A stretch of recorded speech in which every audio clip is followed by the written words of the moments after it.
Shalom dan selamat hari Minggu untuk kita semua jemaat yang dikasihi Tuhan Yesus Kristus. Pada minggu hari ini kita masih tetap melaksanakan ibadah di rumah kita masing-masing. Dan saya berharap kita tetap bersemangat terus untuk melaksanakan ibadah kita. Pada minggu hari ini firman Tuhan yang boleh sampai kepada kita terambil dari Matius pasal 14 ayat 22 sampai ayatnya yang ke-33. Saya akan bacakan firman Tuhan untuk kita semua, demikian firman-Nya. Sesudah itu Yesus segera memerintahkan murid-muridnya naik ke perahu dan mendahulinya ke seberang. Sementara itu, Ia menyuruh orang banyak pulang. Dan setelah orang banyak itu disuruhnya pulang, Yesus naik ke atas bukit untuk berdoa seorang diri. Ketika hari sudah malam, Ia sendirian di situ. Perahu murid-muridnya sudah beberapa mil jauhnya dari pantai dan diombang-ambingkan gelombang karena angin sakal. Kira-kira jam 3 malam datanglah Yesus kepada mereka berjalan di atas air. Ketika murid-muridnya melihat Dia berjalan di atas air, mereka terkejut dan berseru, "Itu hantu!" Lalu berteriak-teriak karena takut. Tetapi segera Yesus berkata kepada mereka, "Tenanglah, aku ini, jangan takut." Lalu Petrus berseru dan menjawab Dia, "Tuhan, apabila Engkau itu, suruhlah aku datang kepadamu berjalan di atas air." Kata Yesus, "Datanglah." Maka Petrus pun turun dari perahu dan berjalan di atas air mendapatkan Yesus. Tetapi ketika dirasakannya tiupan angin, takutlah ia dan mulai tenggelam lalu berteriak, "Tuhan, tolonglah aku." Segera Yesus mengulurkan tangannya, memegang dia dan berkata, "Hai orang yang kurang percaya, mengapa engkau bimbang?" Lalu mereka naik ke perahu dan angin pun redalah. Dan orang-orang yang ada di perahu menyembah Dia, katanya, "Sesungguhnya Engkau Anak Allah." Bapak Ibu yang terkasih dalam nama Tuhan Yesus Kristus, kalau kita berkunjung ke Pasir Putih di Pamururan, tentu kita melewati jalan yang indah, melihat pemandangan yang indah, mengendarai dengan tenang karena disuguhkan pemandangan yang luar biasa indah. Tapi ada jalan yang menuju Pamururan itu kita harus melewati Tele. Nah, Tele ini terkenal dengan jalan yang berbahaya karena sempit, terjal, dan memang banyak sudah korban yang ada di sana ketika menjalani atau melewati jalan Tele ini. Tentu ini sebuah penggambaran dalam kehidupan kita. Ketika mencapai segala sesuatu, ketika kita menuju sebuah sesuatu, tentu kita menjalani hidup ini ya mungkin kita tenang-tenang saja, kita santai, tidak ada banyak rintangan.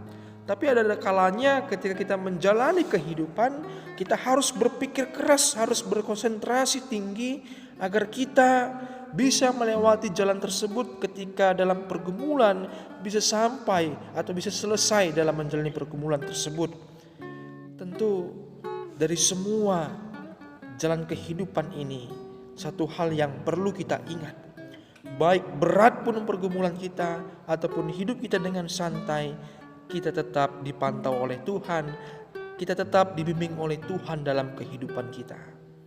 Bapak Ibu terkasih dalam nama Tuhan Yesus Kristus, kita melihat pembacaan firman Tuhan pada hari ini dalam Matius pasal 14 ayat 22 sampai ayat yang ke-33.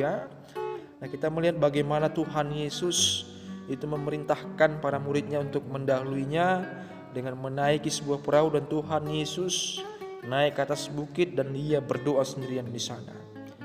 Nah, yang terjadi adalah ketika di tengah perjalanan para murid, mereka diombang-ambingkan oleh angin sakal, sehingga itu membuat mereka takut, membuat mereka khawatir. Nah, hal yang menarik adalah bahwa mereka sudah dengan kemampuan mereka untuk membuat perahu mereka itu tenang, namun tidak bisa. Bahkan yang timbul adalah ketakutan dan kecemasan dalam kehidupan mereka. Nah, yang menarik juga kita melihat adalah bagaimana Tuhan Yesus memantau kehidupan para murid. Di tengah-tengah menghadapi pergumulan angin sakal yang mengombang-ambingkan mereka, Tuhan paham akan keterbatasan para murid. Tuhan paham akan kegelisahan, ketakutan, kekhawatiran dari para murid, sehingga dikatakan Dia datang jam 3 pagi dan memanggil para murid. Nah, hal yang menarik di sana adalah bagaimana respon mereka mengatakan itu hantu. Tapi Tuhan Yesus dengan lembut juga mengatakan, "Jangan takut, niago katanya. Tentu itu membuat ketenangan dalam kehidupan para murid dan iman seorang Petrus pun tergerak. Nah, ketika melihat Tuhan Yesus, dia bilang, "Tuhan, aku mau datang juga kepadamu dengan berjalan di atas air." Maka kata Yesus, "Datanglah." Itu adalah sebuah situasi di mana memang ketika Tuhan Yesus datang dalam kehidupan para murid, membuat sebuah ketenangan dalam hati mereka. Bahkan Petrus pun bangkit dalam imannya, juga datang kepada Yesus dengan berjalan di atas air. Namun kita melihat cerita selanjutnya. Ketika Petrus berfokus lagi pada masalah, dikatakan ketika angin itu bertiup ke tubuh Petrus, dia pun mulai takut dan imannya pun mulai goyah. Yang tadinya dia berjalan di atas air, ketika merasakan kembali masalah yang ada pada saat itu, dia mulai ketakutan dan mulai tenggelam. Karena apa? Karena tidak berfokus lagi kepada Tuhan Yesus. Bapak Ibu yang terkasih dalam nama Tuhan Kristus, tentu ini juga penggambaran dalam kehidupan kita. Tuhan Yesus datang dalam kehidupan kita. Tuhan Yesus selalu memantau kehidupan kita. Nah, ketika dalam menjalani pergumulan yang kita jalani pada saat ini dalam kehidupan kita, ketika kita tidak lagi berfokus kepada Tuhan Yesus, hati-hati. Tentu kita bisa jatuh ke dalam pergumulan yang kita hadapi. Nah, firman Tuhan ini mengajak kepada kita bahwa dalam menjalani pergumulan, menjalani sebuah rintangan yang berat, fokuslah kepada Tuhan Yesus yang menolong kehidupan kita. Jangan ada keraguan-keraguan seperti Petrus tadi. Karena dia berfokus kepada masalah, tidak berfokus kepada Tuhan lagi, maka dia pun mulai goyah dan mulai tenggelam. Kita pun demikian. Apapun yang menjadi pergumulan kita pada saat ini, tentu mungkin banyak sekali.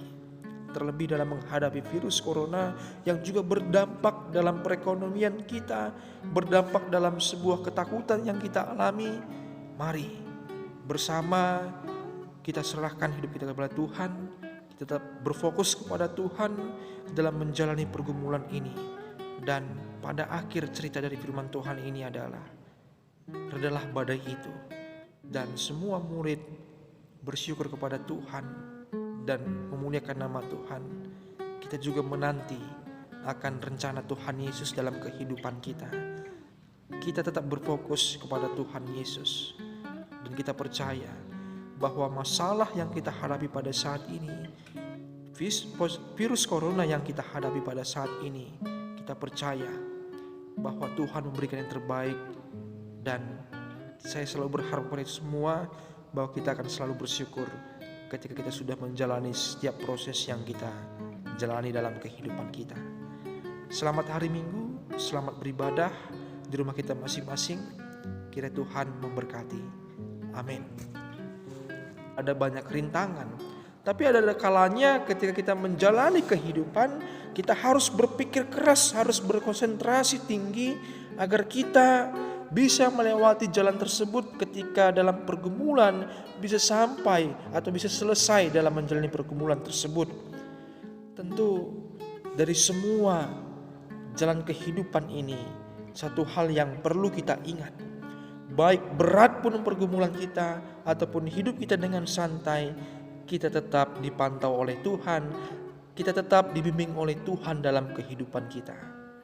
Bapak Ibu terkasih dalam nama Tuhan Kristus, kita melihat pembacaan firman Tuhan pada hari ini dalam Matius pasal 14 ayat 22 sampai ayat yang ke-33. Nah, kita melihat bagaimana Tuhan Yesus itu memerintahkan para muridnya untuk mendahuluinya dengan menaiki sebuah perahu, dan Tuhan Yesus naik ke atas bukit dan dia berdoa sendirian di sana. Nah, yang terjadi adalah ketika di tengah perjalanan para murid, mereka diombang-ambingkan oleh angin sakal, sehingga itu membuat mereka takut, membuat mereka khawatir. Nah, hal yang menarik adalah bahwa mereka sudah dengan kemampuan mereka untuk membuat perahu mereka itu tenang, namun tidak bisa. Bahkan yang timbul adalah ketakutan dan kecemasan dalam kehidupan mereka. Nah, yang menarik juga kita melihat adalah bagaimana Tuhan Yesus memantau kehidupan para murid. Di tengah-tengah menghadapi pergumulan angin sakal yang mengombang-ambingkan mereka, Tuhan paham akan keterbatasan para murid. Tuhan paham akan kegelisahan, ketakutan, kekhawatiran dari para murid, sehingga dikatakan Dia datang jam 3 pagi dan memanggil para murid. Nah, hal yang menarik di sana adalah bagaimana respon mereka mengatakan itu hantu. Tapi Tuhan Yesus dengan lembut juga mengatakan, jangan takut, ini aku, katanya. Tentu itu membuat ketenangan dalam kehidupan para murid dan iman seorang Petrus pun tergerak. Nah, ketika melihat Tuhan Yesus, dia bilang, Tuhan, aku mau datang juga kepadamu dengan berjalan di atas air. Maka kata Yesus, datanglah. Itu adalah sebuah situasi di mana memang ketika Tuhan Yesus datang dalam kehidupan para murid, membuat sebuah ketenangan dalam hati mereka. Bahkan Petrus pun bangkit dalam imannya, juga datang kepada Yesus dengan berjalan di atas. Bahkan Petrus pun bangkit dalam imannya, juga datang kepada Yesus dengan berjalan di atas air. Namun kita melihat cerita selanjutnya. Ketika Petrus berfokus lagi pada masalah, dikatakan ketika angin itu bertiup ke tubuh Petrus, dia pun mulai takut dan imannya pun mulai goyah. Yang tadinya dia berjalan di atas air, ketika merasakan kembali masalah yang ada pada saat itu, dia mulai ketakutan dan mulai tenggelam. Karena apa? Karena tidak berfokus lagi kepada Tuhan Yesus. Bapak Ibu yang terkasih dalam nama Tuhan Kristus, tentu ini juga penggambaran dalam kehidupan kita. Tuhan Yesus datang dalam kehidupan kita. Tuhan Yesus selalu memantau kehidupan kita. Nah, ketika dalam menjalani pergumulan yang kita jalani pada saat ini dalam kehidupan kita, ketika kita tidak lagi berfokus kepada Tuhan Yesus, hati-hati. Tentu kita bisa jatuh ke dalam pergumulan yang kita hadapi. Nah, firman Tuhan ini mengajak kepada kita bahwa dalam menjalani pergumulan, menjalani sebuah rintangan yang berat, fokuslah kepada Tuhan Yesus yang menolong kehidupan kita. Jangan ada keraguan-raguan seperti Petrus tadi. Karena dia berfokus kepada masalah, tidak berfokus kepada Tuhan lagi, maka dia pun mulai goyah dan mulai tenggelam. Kita pun demikian. Apapun yang menjadi pergumulan kita pada saat ini, tentu mungkin banyak sekali. Terlebih dalam menghadapi virus corona yang juga berdampak dalam perekonomian kita, berdampak dalam sebuah ketakutan yang kita alami. Mari bersama kita serahkan hidup kita kepada Tuhan, kita tetap berfokus kepada Tuhan dalam menjalani pergumulan ini. Dan pada akhir cerita dari firman Tuhan ini adalah, redalah badai itu, dan semua murid bersyukur kepada Tuhan dan memuliakan nama Tuhan. Kita juga menanti akan rencana Tuhan Yesus dalam kehidupan kita. Kita tetap berfokus kepada Tuhan Yesus, dan kita percaya bahwa masalah yang kita hadapi pada saat ini, virus corona yang kita hadapi pada saat ini, kita percaya bahwa Tuhan memberikan yang terbaik. Dan saya selalu berharap kepada semua bahwa kita akan selalu bersyukur ketika kita sudah menjalani setiap proses yang kita jalani dalam kehidupan kita. Selamat hari Minggu, selamat beribadah di rumah kita masing-masing. Kiranya Tuhan memberkati. Amin.